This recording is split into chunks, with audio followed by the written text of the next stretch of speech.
আল্লাহ নবী দোয়া করে দিলেন, আল্লাহ আমার আবু বকরের মনের তামান্না আপনি কবুল করে নেন। আল্লাহ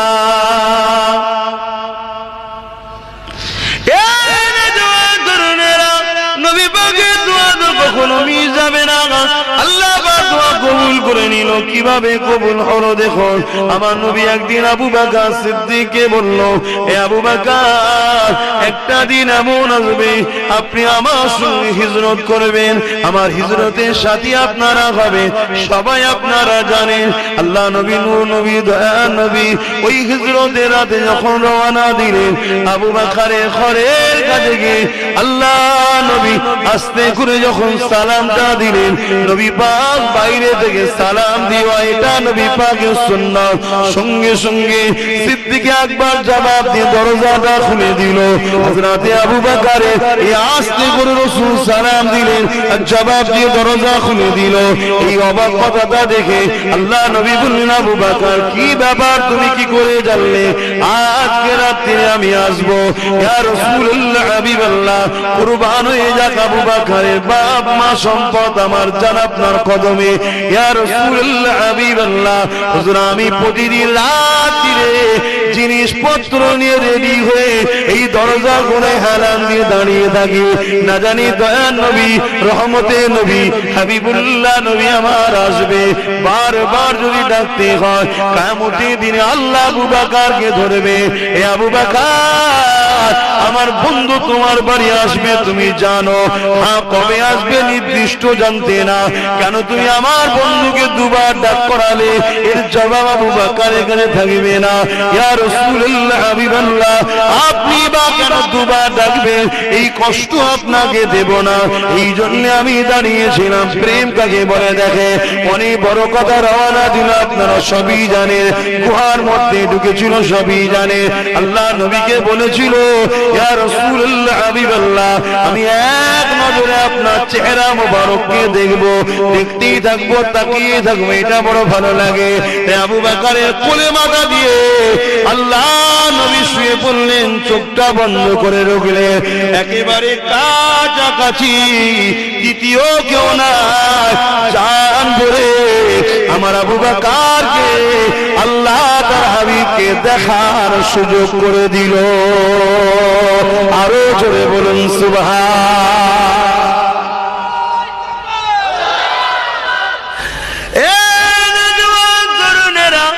আল্লাহ নবীকে ভালোবাসো, নবী পাকের সঙ্গে নিজেকে জুড়ে দাও, যেভাবে সাহাবা হুজুররা জুড়ে ছিল।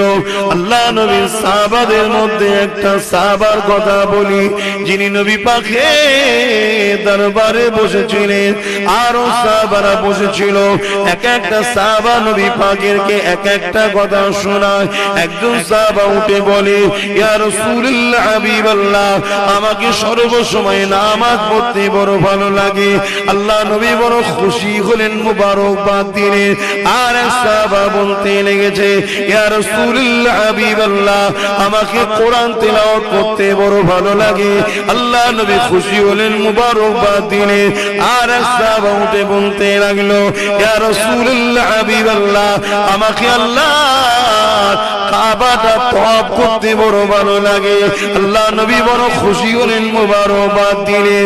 ওই মজলিসে একজন সাহাবী ছিলেন, যিনি বলতে লাগলেন, ইয়া রাসূলুল্লাহ, ইয়া হাবিবাল্লাহ, আমাকে ইজাজত দেন, আমাকেও কিছু ভালো লাগে।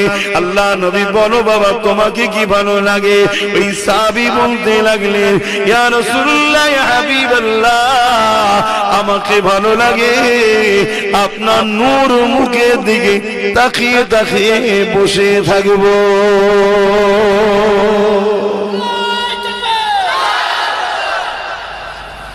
নামাজ যার জন্য পেয়েছি, রোজা যার জন্য পেয়েছি, হজ যার জন্য পেয়েছি, কোরআন যার জন্য পেয়েছি, সবটাতে রাসূলুল্লাহ খুশি হয়েছে। কিন্তু এই সাহাবী বলে ফেললেন, ইয়া রাসূলুল্লাহ, আমাকে তো আপনার দিকে তাকিয়ে থাকতে ভালো লাগে। প্রেমের কথা বলে ফেললেন। আল্লাহর নবী বড় খুশি হয়ে গেলেন। বলুন তো কার কথা বলছি? দেখছেন, ধরে ফেলছেন।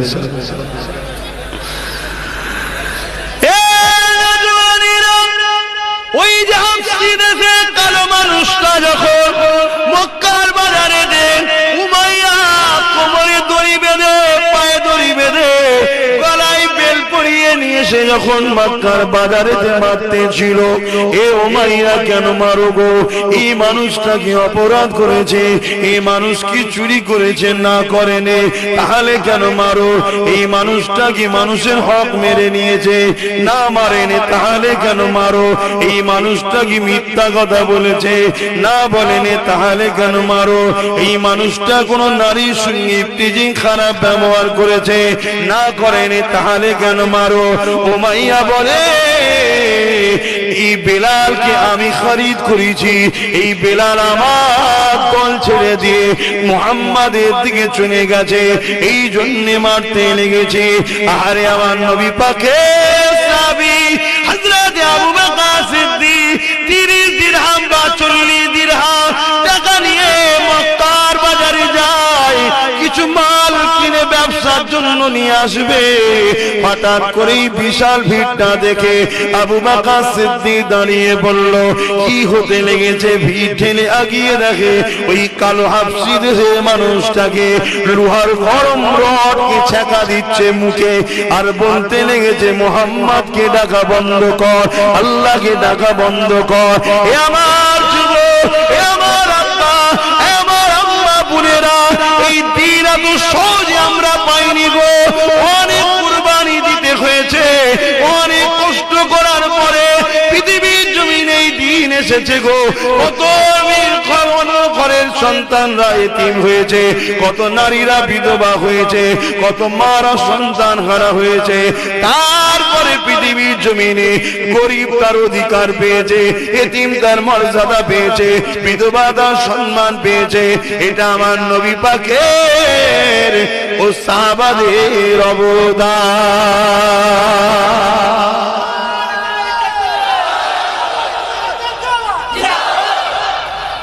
আজ যদি আমরা সামান্য এক মাস রোজা রেখে আর 5 ওয়াক্ত নামাজ পড়ে যদি আমরা মনে করি আমরা দিনের বিরাট কিছু করে ফেলেছি, না বাবা, নিজেকে ছোট করে রাখো। দিনের জন্য অনেক কষ্ট তারা করেছে সাহাবা। নবী পাক যেটা রেখে গেছে ওটা করো, নবী পাকের সুন্নাতে জীবন গড়ো, নবী পাক যেটা পছন্দ করে ওটা করো, নবী যেটা অপছন্দ করে ওটা থেকে নিজেকে দূরে রাখো, তাহলেই নবীর সঙ্গে তুমি জুড়ে গেলে। এই জমিনে কেউ যদি কোনো খেলোয়াড়কে পছন্দ করে, সে তার স্টাইলে নিজের চুল কাটে। যারা রাসূলুল্লাহকে পছন্দ করে তারাও চুল রাখবে রাসূলুল্লাহর স্টাইলে। যারা যে খেলোয়াড়কে পছন্দ করে সেই খেলোয়াড়ের জার্সি সে নিজে কিনে পরে। রাসূলুল্লাহর প্রেমিক যারা হবে রাসূলুল্লাহর ইউনিফর্ম সেও পছন্দ করবে, তাই তো নাকি? তাহলে প্রত্যেক যুবকের ঘরে যেন একটা করে জুব্বা থাকে, কি কখনো সখনো হলেও তো একটু করতে হবে যে আমি হুজুরের গোলাম। প্রমাণ তো দিতে হবে রে বাবা, হালকা বয়স জানি একটু এদিক ওদিক হবে। রাসূলুল্লাহকে যারা মহব্বত করে, রাসূলুল্লাহকে যারা প্যার করে, নবী যেটা পছন্দ করে সেটা করতে হবে, তবেই তো নবী পাকের প্রেমিক হবে। আল্লাহ নবী জানিয়ে দিলেন, এ দুনিয়া মানুষেরা, আমি মুহাম্মদ রাসূল আমার তোমাদেরকে জানাই, আমি নবী তোমাদেরকে বলে দিই, নামাজ হলো আমার চোখের ঠান্ডা। আমরা যদি নবীকে ভালোবাসি, নবীর চোখের ঠান্ডা যেটা সেটা তো আদায় করতে হবে, নামাজ পড়তে হবে। এ যুবক, ইচ্ছা করে কাজা করো না গো, নাচারে হয়ে যায় বাহানা দেখাতে পারবে, কিন্তু ইচ্ছা করে করে যদি ছেড়ে দাও, কিসের প্রেমিক দাবি করো? আল্লাহ নবী নামাজকে কত ভালোবাসতে। নবী পাক যখন বিছানাতে রয়েছে, দুনিয়া থেকে চলে যাবে, নবী আমার জবানে বলেছিলেন, উম্মাত উম্মাত উম্মাত, সালাত সালাত, নামাজ নামাজ নামাজ। তাহলে আমার ভাইরা, নামাজ পড়তে হবে, ইচ্ছা করে ছেড়ে দিলে হবে না। যদি রাসূলকে ভালোবাসো, প্রেমের পরীক্ষা দেখাতে হয় না, হয় না। কি গো, প্রেম এমনি ঘরে টেকে? ঘরে যে প্রেম হয় এমনি এমনি হয় না, তার প্রেম টিকাতে গেলে পরীক্ষা দিতে লাগে। তো রাসূলুল্লাহকে ভালোবাসো, আল্লাহকে ভালোবাসো, প্রেমের পরীক্ষা দেবে না, নামাজ পড়তে হবে। আল্লাহ নবী নবী দয়া নবী নবী আমার জানিয়ে দিলেন, ওরে আমার উম্মত উম্মতি, যখন তোরা নামাজে সিজদায় পড়ে যাবি মনে রেখে দিবি তোদের কপালটা আমার আল্লাহ পাকের কুদরতি কদমে পড়ে যায়। তুমি আমি যখন সিজদা দিই সুবহান রাব্বিল আলা, সুবহান রাব্বিল আলা, সুবহান রাব্বিল আলা তিনবার কমসে কম যখন পড়ি সিজদায় পড়ে, তুমি আমি মারবিলে নামাজ পড়লে কপাল মারবিলে লাগে তুমি আমি দেখি, মকমলের উপরে নামাজ পড়লে মকমলে পড়ে তুমি আমি দেখি। কিন্তু মনে রাখবেন আমার রাসূলুল্লাহ জানিয়ে দিল, মুমিন মুমিনা যখন নামাজ পড়ে, মুমিন মুমিনা, মুমিন মুমিনা, মুমিন মুমিনা, মুসলমান নয় মুমিন মুমিনা, মুমিন মুমিনা যখন নামাজ পড়ে, আসসালাতু মিরাজুল মুমিনিন, মুমিনদের জন্য নামাজ হলো আল্লাহ দিদার স্বরূপ। মুসলমান সবাই জন্মসূত্রে, জন্মসূত্রে সবাই মুসলমান। সে অমুসলিম ঘরে জন্ম হলো, জন্ম যখন হয় মুসলিম হয়ে জন্ম হয়। শুনছেন, মুসলিম আরবি কথা, যার মানে হলো নিজেকে সৃষ্টিকর্তার উপরে সুপে রাখা। তা বাচ্চারা আল্লাহর হুকুম ছাড়া তাদের দ্বিতীয় কি উপায় আছে? ছোটবেলায় জন্ম হয় যখন মুসলিম হয়েই জন্ম হয়। এই মুসলিম যখন বড় হয়, জ্ঞান বিবেক হয়, একে মোমেন হতে হয়। মুসলিমকে কি হতে হয়? মোমেন। মোমেন মানে যে নিজের জানের থেকেও আল্লাহ ও রসুলকে বেশি ভালোবাসে, সে হলো মোমেন। জোরে বলুন সুবহানাল্লাহ। এই মোমেন যখন নামাজ পড়ে, অর্থাৎ আল্লাহ ও রসুলকে জানের থেকে যে বেশি ভালোবাসে, সেই লোক যখন নামাজ পড়ে, সেই নারী যখন নামাজ পড়ে, এই নামাজটা আল্লাহ দিদারের নাই। জোরে বলুন সুবহানাল্লাহ। আর জানের থেকে বেশি ভালোবাসে না মুসলিম, নামাজ পড়ে, ওটা মেরাজ না। কেন? সালাতু মিরাজুল, বলুন মুমিনিন, মুসলিমিন নয় মুমিনিন। মুমিনদের জন্য নামাজ, সিজদা আল্লাহ দিদারের স্বরূপ। আল্লাহ নবী আরো জানানে, আমার উম্মত উম্মতিরা, যখন তোমরা সিজদায় পড়ে গিয়ে সুবহান রাব্বিল আলা তাসবিহ পড়বে, সুবহান রাব্বিল আলা তাসবিহ পড়বে, সুবহান রাব্বিল আলা তাসবিহ পড়বে, আমার আল্লাহ ফেরেশতাদেরকে বলে, ওরে আমার ফেরেশতারে, তোরা তো বলেছিলি মানুষ বানাবে না, দেখ তো দেখি ওই বান্দা বান্দিগুলো কি করছে দেখ। ফেরেশতারা বলে, আল্লাহ তারা আপনাকে সিজদা করেছে। সিজদা করে জবানে বলে সুবহান রাব্বিল আলা, আল্লাহ আপনি সব থেকে বড় পবিত্র, আল্লাহ আপনি সব থেকে বড় পবিত্র।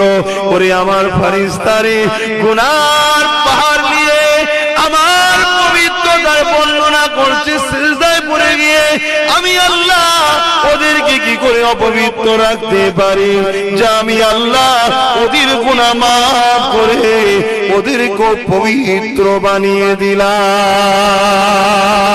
আরো জোরে বলুন সুবহান।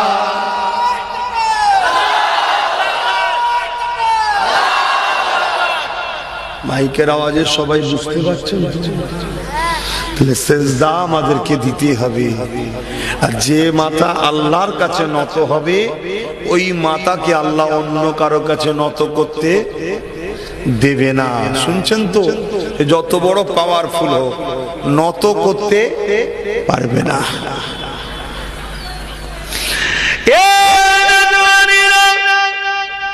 নামাজ দুই ধরনের আছে, একটা হুসাইনের নামাজ আর একটা একটা এজিদের নামাজ, দুই নামাজ জান্নাতে যাবে না গো, এজিদের নামাজ জান্নাতে যাবে না, হোসাইনের নামাজ জান্নাতে যাবে। তার মানে ঈমান আর নামাজ আর ঈমান ছাড়া নামাজ দুই নামাজ হয়ে গেল। ঈমান হালে যারা নামাজ পড়ে আল্লাহ তাদের নামাজকে কবুল করে নেয়, ঈমান ছাড়া যারা নামাজ পড়ে ও নামাজের কোনো দাম নাই। ঈমান নবী পাকের আদব, নবী পাকের প্রেম, নবী পাকের মাকাম, নবী পাকের শান, নবী পাকের মর্যাদা, এক কথায় নিজের জানের থেকে বেশি ভালোবেসে মুহাম্মদ আরবিকে রাসূল জেনে জানের থেকে বেশি ভালোবেসে আদবের সাথে মেনে নিতে হবে দিল থেকে। এই ভালোবাসা আদব যার দিলে আছে তার দিলে ঈমান রয়েছে। এই ঈমানদার যখন সিজদা দেয় আমার আল্লাহ ৭০,০০০ পর্দাকে সরিয়ে দিয়ে একেবারে কুদরতি ভাবে সামনে এসে যায়। ওই বান্দা যখন সুবহান রাব্বিল আলা বলে ওর কপালটা আল্লাহ পাকের কুদরতি কদমে থাকে। তাই বলি নবীকে প্রেম করে নামাজ পড়ো, নবীকে আদর করে নিয়ে নামাজ পড়ো, হৃদয়ে ঈমান এনে নামাজ পড়ো, নাই নামাজ তোমার বেকার হয়ে যাবে। কেন রাসূলুল্লাহ জানিয়ে দিলে ৭৩ দলে আমার উম্মত বিভক্ত হয়ে যাবে, ৭২টা ফিরকা হবে জাহান্নামী, একটি জামাত হবে জান্নাতি। ইয়া রাসূলুল্লাহ হাবিবাল্লাহ ওই জান্নাতি দল কোনটা হবে? রাসূল বললেন যে দলে আমি আছি আমার সাহাবারা রয়েছে, তার মানে আমার নীতি আদর্শ মত পথ সাহাবাদের নীতি আদর্শ যে দলে থাকবে ওই দলটার নাম হলো আহলে সুন্নাত ওয়াল জামাত। ওই দলটা হলো জান্নাতি দল। ৭৩-এর ৭২ যে জাহান্নামে যাবে। ইয়া রাসূলুল্লাহ হাবিবাল্লাহ নামাজ কি থাকবে না, তারা জাহান্নামে কেন যাবে?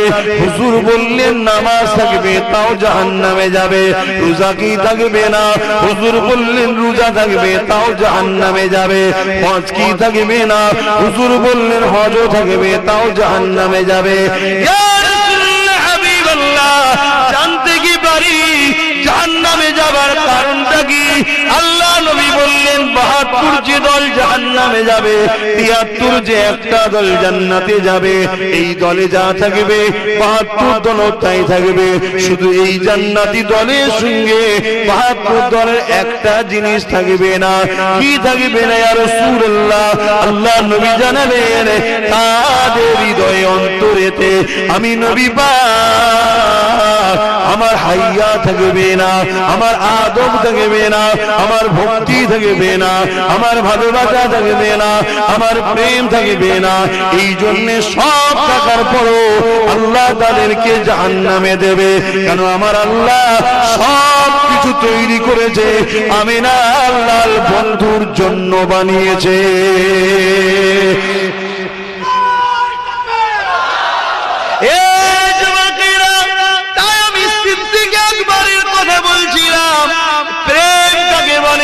শুনুন একটু বলি, সিদ্দিক আকবর জিনার রক্তের বাচ্চা হলো জবানার মুজাদ্দিদ আবু বকর ফুরফুরা বিয়াল কুরাইশি। নেতৃত্ব দিতে গেলে কুরাইশ বংশ হতে হবে। আমার আবু বকর হলো কুরাইশ, এই জন্য আল্লাহ তিনাকে মুজাদ্দিদ করেছে। এই যুবকেরা তরুণীরা বাপেরা আমার সিদ্দিক আকবর মক্কা বাজারে যখন গেল দেখলো গোলামকে উমাইয়া মারতে লেগেছে, বেলালের উপরে জুলুম করতে লেগেছে। বেলাল রক্তাক্ত হয়ে আছে, রডকে গরম করে বেলালকে ছেঁকা দিতে লেগেছে। গরম পাথরের উপরে শুইয়ে রেখে দিয়ে বুকে বাড়ি বাদর চাপিয়ে দিয়েছে। এ বেলাল মোহাম্মদ ছেড়ে দে, আল্লাহ ছেড়ে দে। আবু বকর এগিয়ে গিয়ে বলে আরে উমাইয়া এত নিষ্ঠুর কেন হয়েছো? এ না হয় ওর পছন্দ লেগেছে, রাসূলকে ভালোবাসে, তুমি এর উপরে এত কেন জুলুম করো, অত্যাচার করো? উমাইয়া বড় বড় চোখ বার করে বলে আবু বকর তুমি আমার এলাকার ছেলে, তুমিও মুহাম্মাদের দলে চলে গেছো, কিন্তু তোমার গায়ে হাত তুলিনি আমরা, কেননা তুমি বড় ভদ্র সভ্য রয়েছো, এখানে বেশি মাথা মারতে যাবে না, কেননা এটা আমার খরিদ করা গোলাম, এটা আমি খরিদ করেছি, যা খুশি তাই করবো। সিদ্দিক আকবর 30 বা 40 দিরহাম নিয়ে গেছে, বাজার করবে, হুজুর ব্যবসার মাল কিনে নিয়ে আসবে, ব্যবসার জন্য এই মালটাকে কিনতে গেছে। এই অবস্থা দেখে হযরত সিদ্দিক আকবর বলল, এ উমাইয়া, কত দিরহামে কিনেছো এই গোলামকে? উমাইয়া বলতে লেগেছে, কেন, তুমি কি বিক্রি করবে? উমাইয়া একটু বেশি বেশি করে বলতে লাগলো, এ আবু বকর, 15 দিরহামে কিনেছি, 30 দিরহাম দিতে হবে। এক রাতে আছে 10 দিরহামে কিনেছি, 40 দিরহাম দিতে হবে। আমার আবু বকর সিদ্দিক ব্যবসার কথা ভাবলো না, আমার কলেমার ভাই, আমার নবীর পাগল, এই আবু বকর সমস্ত অস্ত্র উমাইয়ার হাতে দিয়ে দিল। উমাইয়া নিজের মধ্যে আলোচনা করে নিল, আর একে তো এমনি মেরে ফেলবো, মেরে ফেলে আমার পয়সাটা লস হবে, যা ছেড়ে দে। আবু বকর যখন কিনছে, ছেড়ে দে, পয়সাটা তো পেয়ে যাব। এই বিক্রি করে দিল। আমার আবু বকর খরিদ করে নিয়ে হযরত বেলালকে হাত ধরে ধরে ধরে ধরে আশিকের কাছে নিয়ে যায়, মাসুকের কাছে, প্রেমিকের কাছে নিয়ে যায়, মাহবুবের কাছে নিয়ে যায়, রাসূলুল্লাহর কাছে নিয়ে যায়। রক্তাক্ত অবস্থায় বেলাল আল্লাহ নবীর দরবারে হাজির হয়ে যায়। আল্লাহ নবী বিলালকে দেখে চোখের পানি দাঁড়িয়ে মুবারক দিয়ে গড়িয়ে যায়। হযরত আবু বকর বলতে লাগে, ইয়া রাসূলুল্লাহ, হাবিবাল্লাহ, বিলালকে বাজারে মারতে ছিল, আমি আবু বকর 40 দিরহাম বা 30 দিরহাম, 2 রকম রায়াত আছে, হুজুর দিয়ে খরিদ করেছি। হুজুর আপনাকে সাক্ষী রাখতে চায়, আমার ভাই যেন না মনে করে উমাইয়ার হাত থেকে গোলাম এখন আবু বকরের হয়ে গেলাম। যারা আমার কলেমা পড়া ভাই হবে, নবীকে ভালোবাসবে, আমি আবু বকর তাকে গোলাম কি করে বানিয়ে রাখতে পারি? ইয়া রাসূলুল্লাহ, আমি আমার ভাই বিলালকে আজাদ করে দিলাম। আরো জোরে বলুন সুবহান।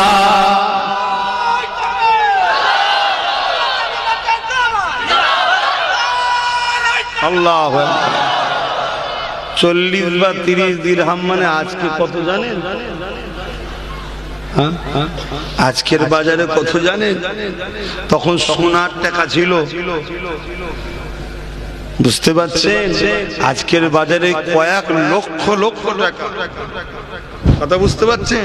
আজকের বাজারে কয়েক লক্ষ লক্ষ টাকা হযরত আবু বকর নবীর প্রেমে কিনে নিল, যে আজাদ করে দিল। আল্লাহ নবী বলেছে, আবু বকর, আজ তুমি বড় সওদা করলে, এর ঋণ তোমাকে আল্লাহ শোধ করবে। জোরে বলুন সুবহানাল্লাহ। সেই আবু বকর নবীকে কি বলছে, হুজুর, আমার ভাল লাগে শুধু আপনাকে দেখবো। জোরে বলুন সুবহানাল্লাহ। আপনার চেহারার দিকে তাকিয়ে থাকবো, অদ্দুহার দিকে তাকিয়ে থাকবো। আহা, আল্লাহ নবী বড় খুশি হলেন। আর কি চাও? আবু বকর বলেন, হুজুর, আমি কষ্ট করে খরচ ইনকাম করব, আমার সম্পদ আপনি নিজের মনে করে বিনা পারমিশনে, আমার কাছ থেকে কোনো ইজাজত নয়, বিনা পারমিশনে নিজের মনে করে ওই টাকাগুলোকে আল্লাহর রাস্তায় খরচ করবেন, এটা আমার বড় ভালো লাগে। জোরে বলুন সুবহানাল্লাহ। এই আমার ভাই, শোনো, আল্লাহ নবী দোয়া করে দিলেন, আল্লাহ আমার আবু বকরের মনের তামান্না আপনি কবুল করে নেন। আল্লাহ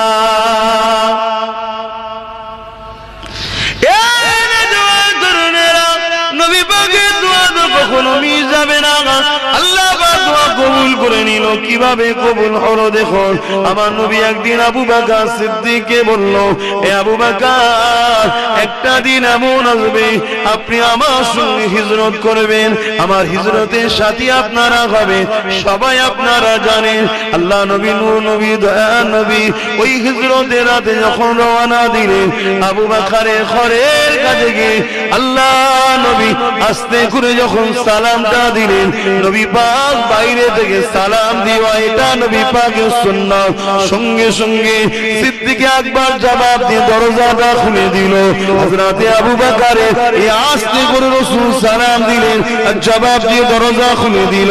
এই অবাক কথাটা দেখে আল্লাহ নবী বললেন, আবু বকর কি ব্যাপার, তুমি কি করে জানলে আজকে রাত্রে আমি আসব? ইয়া রাসূলুল্লাহ, হাবিবাল্লাহ, কুরবান হয়ে যাক আবু বকরের বাপ মা সম্পদ আমার জান আপনার কদমে।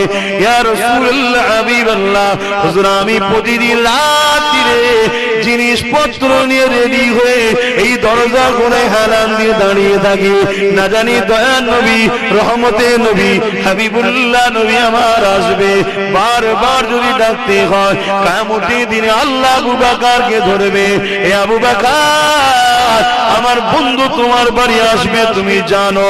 হ্যাঁ, কবে আসবে নির্দিষ্ট জানতে না, কেন তুমি আমার বন্ধুকে দুবার ডাক করালে এর জবাব আবু বকর এখানে থাকবে না। ইয়া রাসূলুল্লাহ, হাবিবাল্লাহ, আপনি বা কেন দুবার ডাকবেন? এই কষ্ট আপনাকে দেব না, এই জন্য আমি দাঁড়িয়েছিলাম। প্রেম কাকে বলে দেখে, অনেক বড় কথা রওনা দিল, আপনারা সবই জানেন। গুহার মধ্যে ঢুকেছিল, সবই জানে।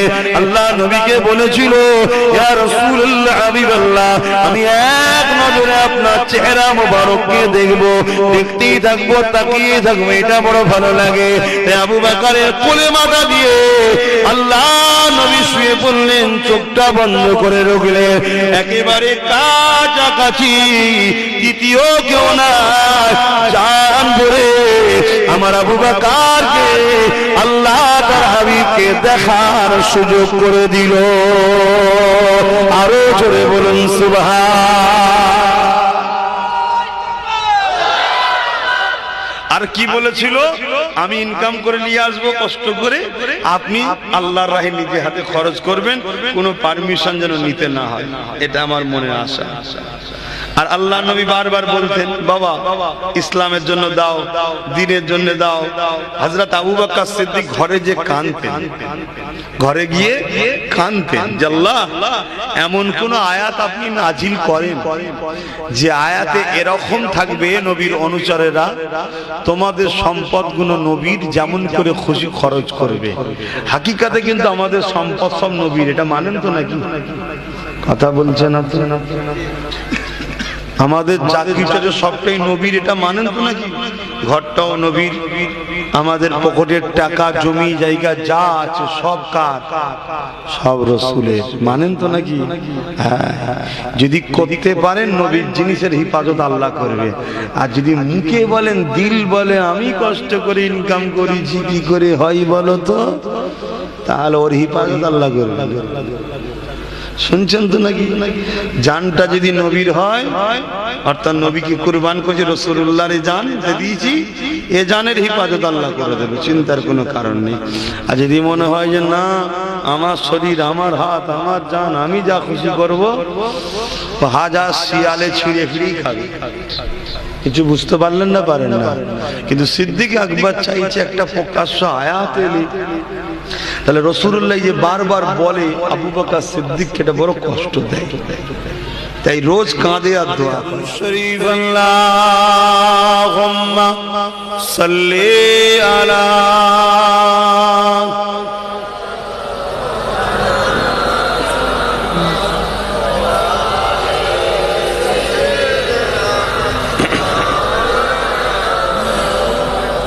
সিদ্দিকে আকবর ইবনে কুআফা, সিদ্দিকে আকবর ইবনে কুআফা,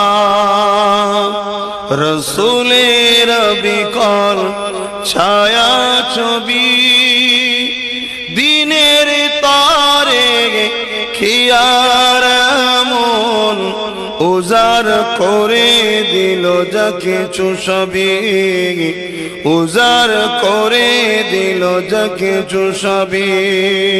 রসুলে অনগত ছিল যেমন রসুলের প্রিয়তম ছিল তেমন, রসুলের অনুগত ছিল যেমন, রসুলের প্রিয়তম ছিল তেমন, রসুলের নীতিমালা সদা অটুট ছিল, সেই তো আকবর সিদ্দিকে আকবর ইবনে কুয়াফা, রসুলের অবিকল ছায়া ছবি, দিনের তারে কিয়ার মন উজার করে দিল যা কিছু সবই, উজার করে দিল যা কিছু সবই। আল্লাহুম্মা সাল্লি আলা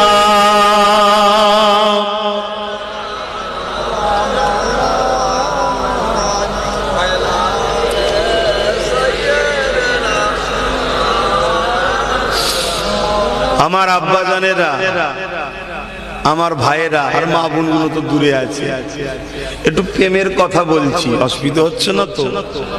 কেন এখন নবীর প্রেম আদব করতে চাইছে না। একদল শয়তান মার্কা লোক বেরিয়েছে, শয়তান মার্কা, অনেক মার্কা থাকে দেখেন, শয়তান মার্কা, এরা নবীর মেম্বারে ওঠে, কোরআনের পক্ষে কোরআনের আয়াত বলে, কিন্তু রাসূলুল্লাহর প্রেম আদবের কথা বলতে চাই না, উপরন্ত বিভিন্ন কায়দায় নবীকে ছোট করতে চায়। শুনছেন তো বাপ ভাইরা? আমি প্রথমে উঠেই কিন্তু নামাজ পড়ার কথা বলেছি, ঠিক না বেঠিক? আমাকে নামাজের বিরোধী মনে করবেন না। আল্লাহ পাক আমাকে মাগরিবেরও নামাজ পড়িয়েছেন, জোহরেরও পড়িয়েছেন, আসরেরও পড়িয়েছেন, আল্লাহ পড়িয়েছেন, আমার ক্ষমতা নাই। তিনি দয়া করে আমাকে সুযোগ দিয়েছে, আয় আব্বাস তুই আমায় সেজদা দে, আমি দিতে পেরেছি, কিন্তু নামাজ দিয়ে আমি ফোটানি দেখাই না। কেন জানি না যেভাবে পড়তে হয় হয়েছে কিনা। কেন আমরা নামাজের ইতিহাস শুনেছি, কারবালার মাঠে চতুর্দিকে যেখানে হাজার হাজার সৈন্য ঘিরা, সেখানেও ইমাম পাক নামাজ ছাড়েনি। এ নামাজ আর আব্বাসের নামাজ কি এক হতে পারে ভাই? হ্যাঁ, তাহলে কিসের নামাজের গরম দেখাবো?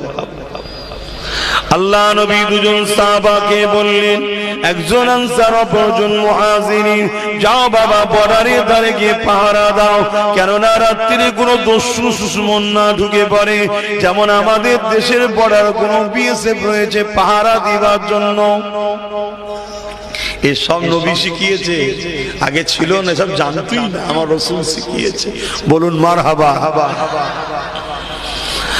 আল্লাহ নবী দুজন সাহাবী চলে গেলেন, একজন আনসার অপরজন মুহাজিরিন, দুই ভাই বর্ডারে দিয়ে পাহারা দিতে লাগলো। ওই পাহারা দিতে দিতে ভাইদের মধ্যে আলোচনা হতে লাগলো, দুজনে মিলে একসাথে জেগে পাহারা দিয়ে কি লাভ হবে? ভাই আপনি কিছুক্ষণ ঘুমান, আমি পাহারা দিই, আর আমি ঘুমাবো, আপনি পাহারা দেবেন, দুশমন আসলে আপনাকে উঠাবো ভাই, আপনি ঘুমিয়ে পড়েন ভাই। এই বলে আনসারী সাহাবা দাঁড়িয়ে গেল পাহারা দিতে, মুহাজিরিন সাহাবা ঘুমিয়ে পড়ল। আনসারী মুহাজিরিন বোঝো যুবকরা, আনসারী বলা হয় যারা মদিনাবাসী সাহাবা, যারা মদিনাবাসী লোক নবী পাককে মেনেছে তাদেরকে আনসার বলা হয়, আনসারী সাহাবা। আর মুহাজিরিন কাদেরকে বলা হয়? যারা মক্কা থেকে হিজরত করে গিয়েছিল মদিনায়, তাদেরকে বলা হয় মুহাজিরিন। ওই সাহাবাদেরকে, জোরে বলুন সুবহানাল্লাহ। একজন আনসারী আর একজন মুহাজিরিন, দুই ভাই পাহারা দিবার জন্য নবী পাঠিয়েছে। দুজনের চুক্তি হলো কি, একসাথে দুজন জেগে থেকে কি লাভ? কিছু রাত আপনি ঘুমান, আমি পাহারা দিই, দুশমন আসলে আপনাকে তুলবো, লড়াই একসাথে করব, আর আমি যখন ঘুমাবো আপনি পাহারা দেবেন। ঠিক হয়ে গেল। তা আনসারী সাহাবা অর্থাৎ মদিনাবাসী মানুষ, উনি পাহারা দিচ্ছেন, আর মুহাজিরিন সাহাবা ঘুমিয়ে পড়লেন। আহা, আনসারী সাহাবা চিন্তা করতে লাগলো, একা একা দাঁড়িয়ে থেকে কি করব?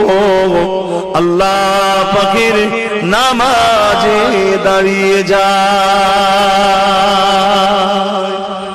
কি চিন্তা দেখা, আনসারী সাহাবী নামাজে দাঁড়িয়ে গেছে। আল্লাহু আকবার। আলহামদুলিল্লাহি রাব্বিল আলামিন আর রহমানির রহিম মালিকি ইয়াউমিদ্দিন ইয়্যাকা না'বুদু ওয়া ইয়্যাকা নাস্তাঈন اهدنا الصراط المستقيم صراط الذين أنعمت عليهم غير المغضوب عليهم ولا الضالين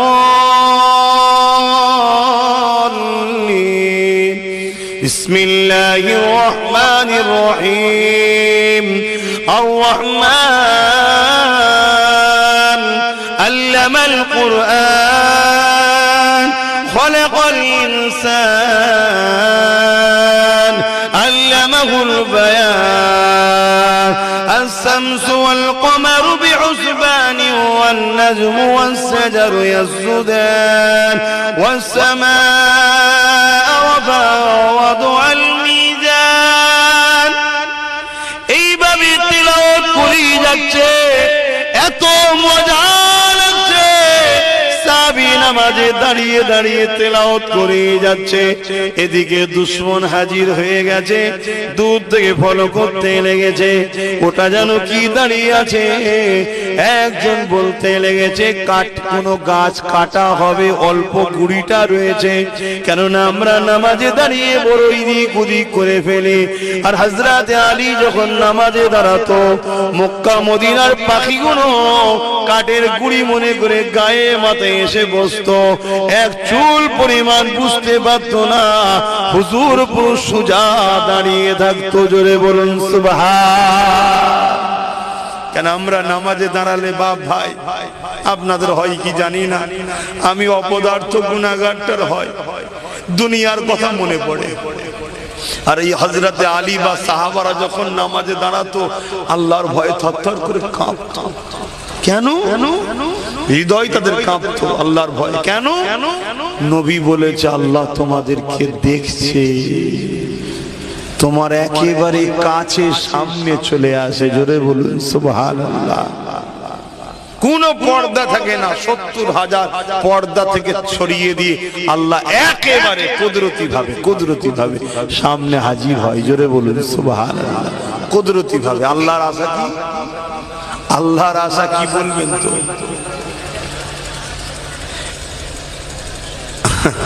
আল্লাহর আশা কি বলবেন তো? কুদরতি আশা।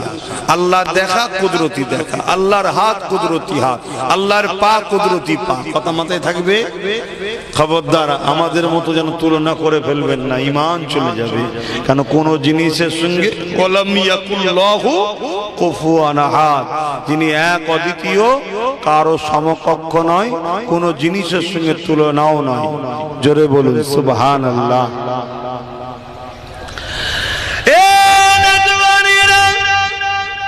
আল্লাহ নবী সাহাবী নামাজের মধ্যে দাঁড়িয়ে তো মজা পেয়েছে, নামাজে দাঁড়িয়ে রয়েছে, এমন সময় দূর থেকে দুশমন দেখতে পেয়ে গেছে। আর যখন চিন্তা করে বলছে ওটা কি দাঁড়িয়ে আছে, আর একজন বলে ওটা কাঠের গুঁড়ি হবে হয়তো। কিন্তু সাহাবী যখনই সিজদায় গেছে, দুশমন বুঝতে পেরে গেছে আরে এটা তো মুহাম্মাদের অনুচর। কেন মুহাম্মাদের অনুচরকে চিনার একটা নমুনা হলো তারা আল্লাহকে রুকু সিজদা দেয়।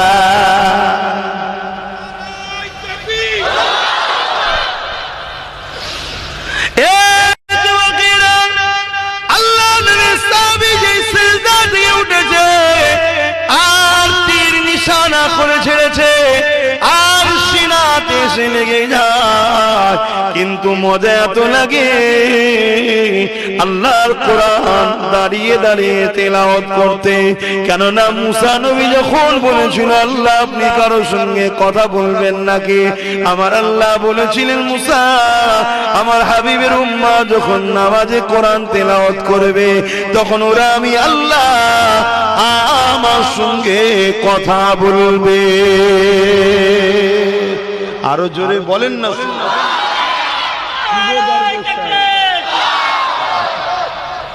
কত সম্মান আল্লাহ আমাদের দিয়েছে।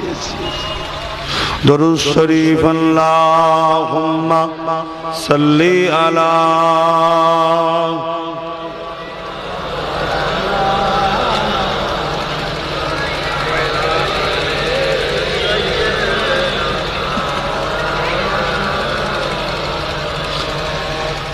যাদের হৃদয়ে আছে আল্লাহর ভয়,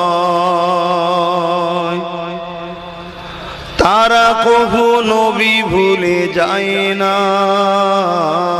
আল্লাহর প্রেম ছাড়া এই দুনিয়া কারো কাছে কোনো কিছু চাই না। যাদের হৃদয়ে আছে আল্লাহর ভয়, তারা কখনো ভুলে যায় না।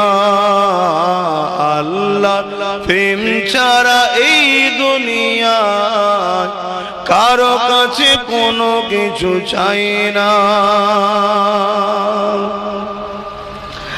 রাতের আঁধারে যারা সিজদাতে রয়, দু চোখের আঁসুতে নদী যেন বয়।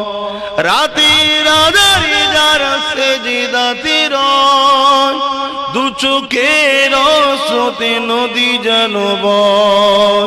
ছলনারা চানি যত আসো, ছলনারা চানি যত আসো, পিছনে ফিরো তাকায় না। যাদের হৃদয়ে আছে আল্লাহর ভয়, তারা কখনো ভুলে যায় না। আল্লাহুম্মা সাল্লি আলা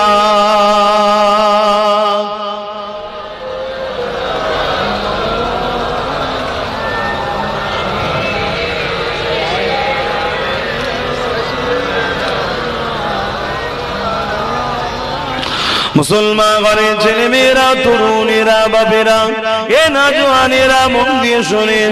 আল্লাহ নবীর সাহাবী দ্বিতীয় রাকাতে দাঁড়িয়ে গেছে, নামাজে সূরা ফাতিহা তিলাওয়াত করতে লেগেছে।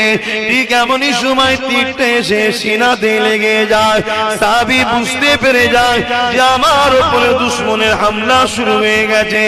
নামাজ ছাড়ে না, সূরা ফাতিহা কমপ্লিট হয়ে যায়। আবার যখন সূরা মিলাতে লাগে আবার একটা তীর এসে লেগে যায়। সাহাবী বুঝতে পেরে যায় দ্বিতীয় তীর এসে লেগে গেছে, কিন্তু নামাজের সূরা তেমন করে ছাড়ে না। আবার একটা তীর লেগে যায়, তিনটে তীর লেগে গেছে।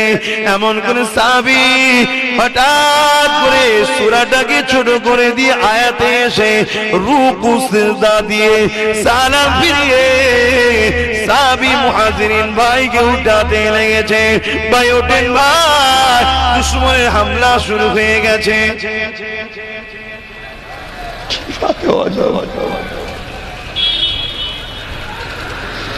আল্লাহ নবী আনসারী সাহাবা মুহাজিরিন ভাইকে উঠাচ্ছে। মুহাজিরিন ভাই উঠে দেখছে তিনটে তীর লেগে আছে।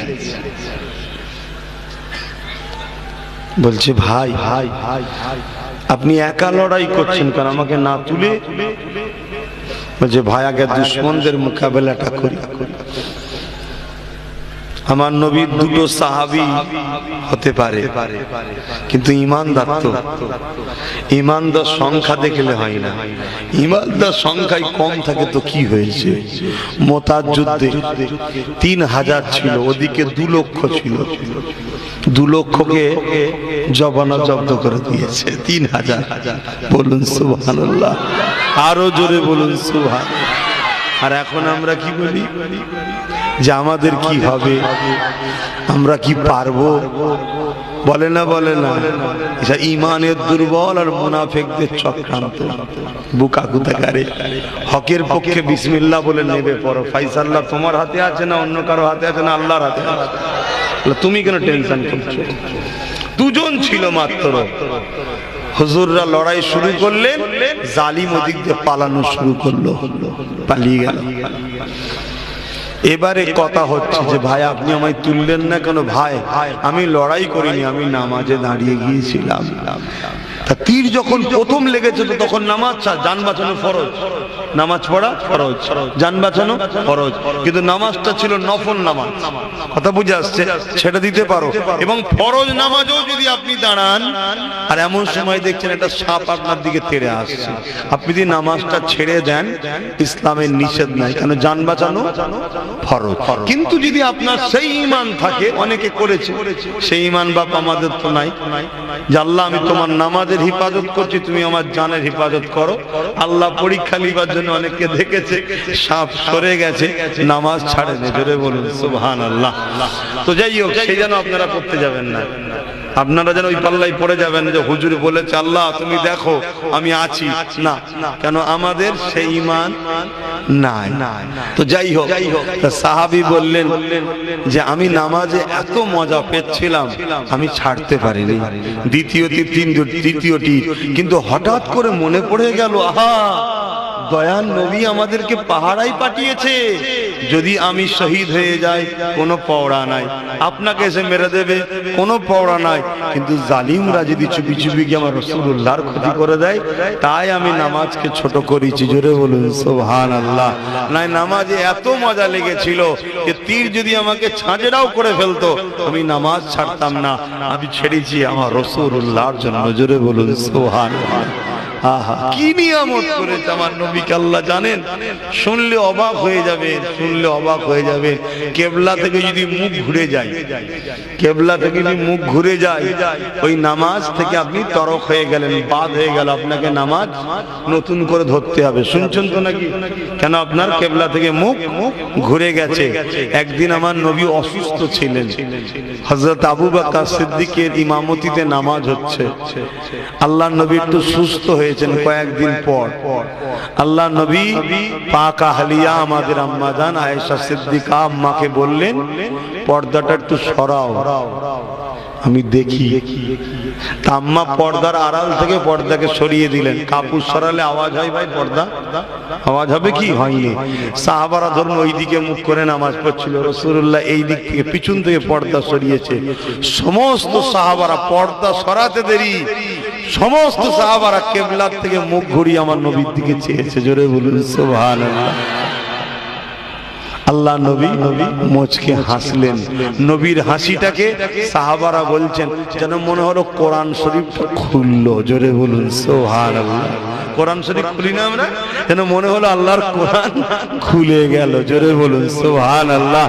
আল্লাহ নবী দেখছে, সাহাবারাও দেখছে, নবী দেখতে সাহাবারা। বেশ কিছু সময় কিসে? নামাজ অবস্থায়। আল্লাহ নবী কি উত্তর দিয়েছিলেন? হে সাহাবারা, নামাজ কাবা থেকে মুখ ঘুরিয়ে নিয়েছো, নামাজ তো নষ্ট হয়ে গেছে বলেছে নাকি? না। আহা, চেনো রাসূল, চেনো নবী, চেনো।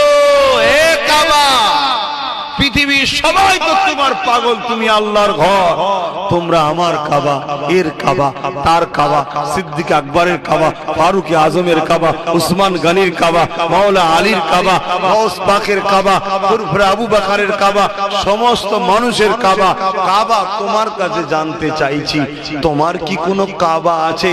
কাবা জবান খুলে গেল। এ শোনেন, আমার কাবা হলো আমিন আল্লাহ মুহাম্মদ রাসূল। জোরে বলুন সুবহানাল্লাহ। এ জান্নাত, তোমরা তো আমার জান্নাত, তোমার জন্য আমরা ফিদা।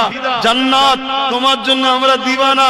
জান্নাত তোমার কাছে আমরা যেতে চাই, তোমার কাছে থাকতে চাই, তোমার ভেতরে থাকতে চাই। জান্নাত তুমি বড় সুন্দর, জানতে চাই জান্নাত তোমার কি কোনো জান্নাত আছে? জান্নাতে উত্তর দিয়েছিল আমার জান্নাত মুহাম্মদুর রাসূল। জোরে বলুন সুবহানাল্লাহ। সেই নবীকে চেনেন। আল্লাহ নবী বললেন সাহাবারা নামাজটা কমপ্লিট করুন। কি বললেন?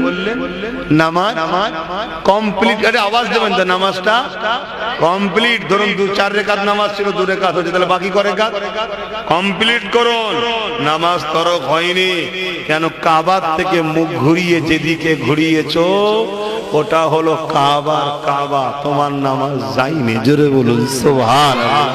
সেই নবীকে আজকে আমাদের দিল থেকে বার করার জন্য একদল মুনাফিক পীর সাহেব সেজে, পীর সাহেব নয়, পীরজাদা সেজে, পীরজাদা নয়, মুফতি সেজে, মুফতি নয়, আলেম সেজে, আলেম নয়। কেন মুফতি আলেম পীর যারা হবে তারা নবীর কখনো গুস্তাখি হতে সেজেছে। কেন? আমাদের ঈমানকে বার করবে। কেন বার করবে? ঈমান যতদিন আছে ততদিন আমাদেরকে কেউ লড়াতে পারবে না। জোরে বলুন সুবহানাল্লাহ। ঈমানের দ্বারাই আমরা জিতি, আমরা ঈমানের পাওয়ারেই জিতি। ঈমানদার যখন ডাকে আল্লাহ সাড়া দেয়। গুনাহগার হাজারো হতে পারে, কিন্তু ঈমান যদি থাকে আল্লাহ তার উপরেও দয়া করে। জোরে বলুন সুবহানাল্লাহ। কিন্তু বেঈমান হয়ে গেলে কোনো রাস্তা নাই। তো বাপ ভাই আমি অন্যদিকে চলে যাচ্ছি। সাহাবী বললেন তাহলে তোমার তীরটা খুলে দিই। যেই হাত দিয়ে যে চিৎকার দিয়ে উঠেছে, ভাই কে তীর খোলা যাবে না। সাহাবী বলতে লেগেছে আমি যখন নামাজের মধ্যে ছিলাম আমাকে তীর লেগেছে, আমি বুঝেছিলাম কিন্তু কষ্ট যন্ত্রণা বুঝতে পারিনি। হায় রে সাহাবী কি নামাজ আপনার, আপনার নামাজকে ধন্য জানাই, স্যালুট জানাই। আর আমরা নামাজে মশা কামড়ালেও বুঝতে পারি। কি গো, আর এই নামাজ আমরা আবার সাহাবাদের ভুল ধরি। এমন আবার কিছু বক্তা বেরিয়েছে সাহাবাদের ভুল ধরে। আছে না? খবরদার এই মুনাফিক এই বেঈমানদের থেকে দূরে থাকেন। যদি বিশ্বাস করেন আমাকে কথাটা রাখবেন, গুনাহগার হয়েও যদি মরেন, মরা তো উচিত নয়, বেঈমান হয়ে মরবেন না।